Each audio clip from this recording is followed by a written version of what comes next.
সম্মানিত ভাইয়েরা আমার, খাবার খেয়ে ভুলেও কখনো গোসল করবেন না।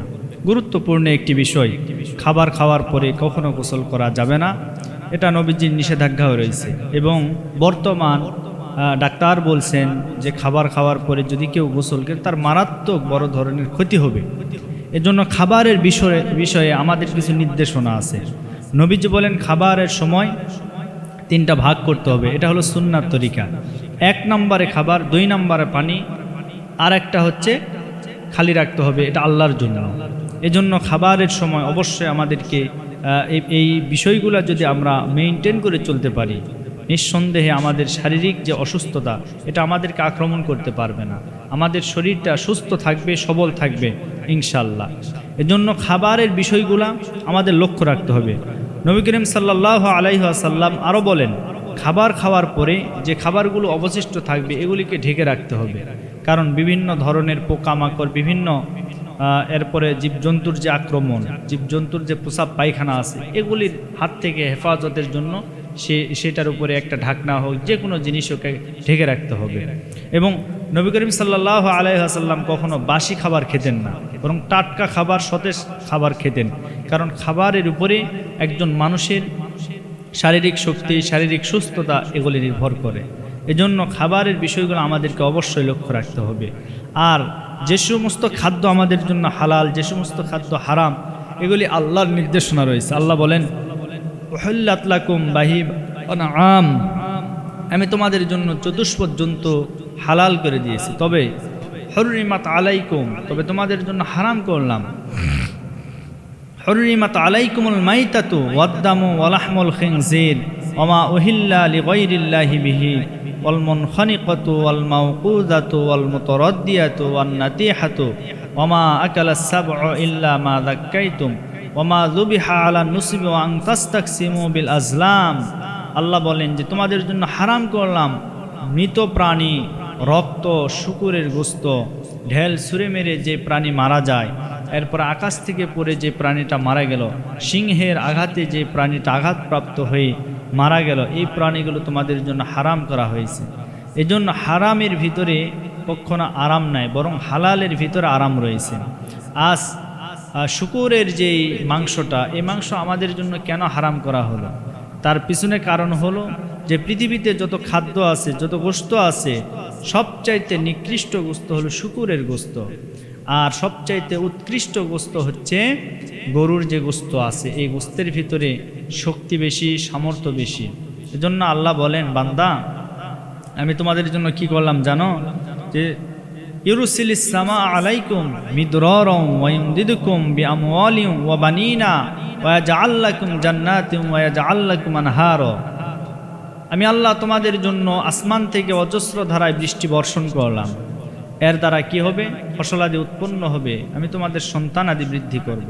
আজকে এই ফসলাদি উৎপন্নের মাধ্যমে আমরা যখন জমিতে ধান লাগাই, ধান লাগানোর পরে দেখবেন এই ধানগুলি আমরা বাড়িতে উত্তোলন করি, বাড়িতে নিয়ে আসি, নিয়ে আসার পরে ধানের যে খড় থাকে, এই খড়গুলি আমাদের গবাদি পশু গরু খায়।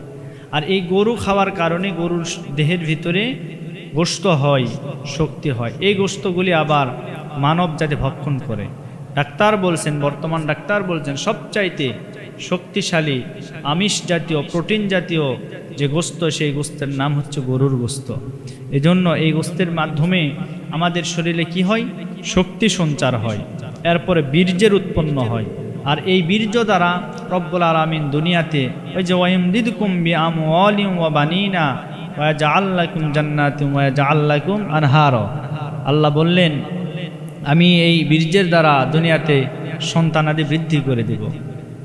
এক ফোঁটা, এই যে বীর্য, এক ফোঁটা বীর্যের দ্বারা রব্বুল আলামিন কোটি কোটি শুক্রাণু রেখেছেন, কোটি কোটি বাচ্চা রেখেছেন। এর ভিতরে শক্তিশালী যেটা, সেটা মায়ের সেই ডিম্বাণুর ভিতরে প্রবেশ করে, মায়ের যে জরায়ু রয়েছে এটার ভিতরে প্রবেশ করে সেখান থেকে সন্তান, সেখান থেকে আল্লাহর বান্দা বান্দি তৈরি করেন। এই জন্য আল্লাহ বলেছেন, ও দুনিয়ার মানুষ, তবে তোমাদেরকে একটি বিষয় লক্ষ্য রাখতে হবে, তোমরা কখনো হারাম পথে চলাফেরা করবে না, হালালভাবে চলতে হবে আর তওবা করতে হবে। তওবা যদি করতে পারো, আমি আল্লাহ তোমাদের তওবা কবুল করব, তোমাদেরকে মাফ করে দেব। তো সম্মানিত প্রিয় ভাইয়েরা আমার, যে কথা বলতেছিলাম যে খাবারের পরে কখনো গোসল করবেন না, খাবারের পরে গোসল করবেন না, করলে মারাত্মক ক্ষতি হবে। ক্ষতিটা কি? একজন মানুষ যখন খাবার গ্রহণ করে, খাবার গ্রহণ করার পরে দেখবেন শরীর থেকে কিছু ঘাম ঝরে যায়, শরীর থেকে ঘামগুলি ঝরে যায়।